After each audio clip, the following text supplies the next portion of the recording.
Promise करोगे मुझे?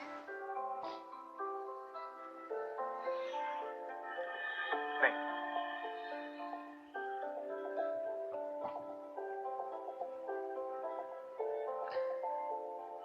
कुनै पनि ऐना हुन्छ सफा, हजारौंको भिडमा मान्छेले लाखौंको भिडमा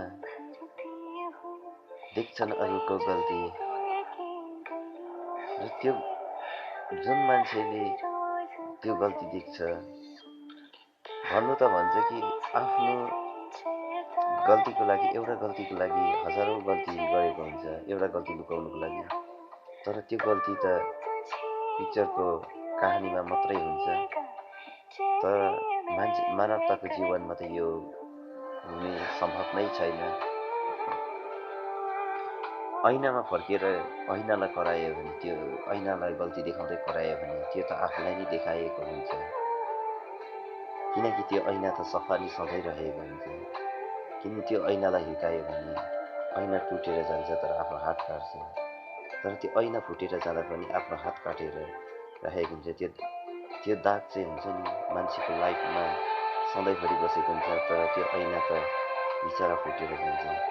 त्यसमा खासमा मान्छेले बुझ्नु नसकेको त्यो ऐनाको गल्ती होइन, आफ्नै गल्ती भएको हुन्छ। जुन कुराको हामीले अरूलाई आफ्नोमा पनि गल्ती हुन्छ। जुन कुराको हामीले अरूलाई बेसी गल्तीको आभास गराउँछौँ, त्यही मान्छेकोमा हजारौं गल्ती लुकिरहेको हुन्छ। हजारौं गलतमा हिँडिरहेको हुन्छ। त्यो मान्छे त्यो बाटोमा जुन चाहिँ कुराले म सच्चाइको बाटोमा हिँड्छु भने, हुनु त भन्छ कि कसैले पनि मन्दिरको पुजारीले भन्छ अरे, ब्राह्मणहरूले भन्छ अरे, साधुहरूले भन्छ अरे, किनकि म जतिको धार्मिक मान्छे कुनै छैन, म जतिको सफा मन भएको मान्छे कुनै पनि छैन भनेर भन्छ अरे। तर त्यो कुरा चाहिँ किनभने उसले उसलाई नै भन्नु उसको गलत हो। किनकि जुन कुराको मान्छेको घमण्ड हुन्छ नि, त्यही नै हो मान्छे गलत हुने। र घमण्ड बोकेर कुनै पनि संसारमा भएको छैन। यसो बाहिर झ्यालेर हेर, रुखपात त हरियै हुन्छ नि, तर रातो चस्मा लगाइयो भने त हामीले रातै देख्छौँ। किन सुक्खा पत्ता छ र हरियो चस्मा लगायो भने त्यसलाई हामीले घाँस देख्छौँ। तर देखेकोमा मात्रै होइन, सुनेकोमा मात्रै होइन, सोचेकोमा मात्रै होइन, कुन गलत छ, कस्तो गलत छ, के गलत छ, कहिलेकाहीँ आफूपट्टि पनि फर्केर हेर्नुपर्छ। त्यो आफूमा फर्केर हेरेर आफ्नो गल्ती दोहोऱ्याउनु सक्ने मात्रै मानिसको मानवताको भावना, मानवताको गल्तीमा आउँछ। तर के गर्छ असल हुनु त, किनभने यस्तो कुरा हो,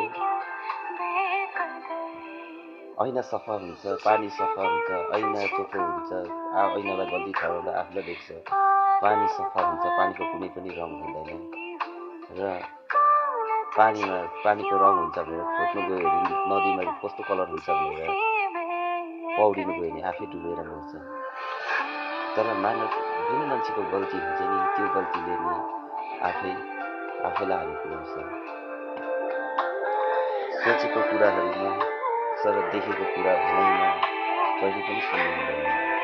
किनभने आफूले यहाँनिर हेर्नुपर्छ कि आफ्नो भित्र कति गल्ती छ। अर्काको गल्ती नहेर्नु, अर्कालाई गल्ती देखाउनु हुँदैन। यस्तो मान्छेको जीवनको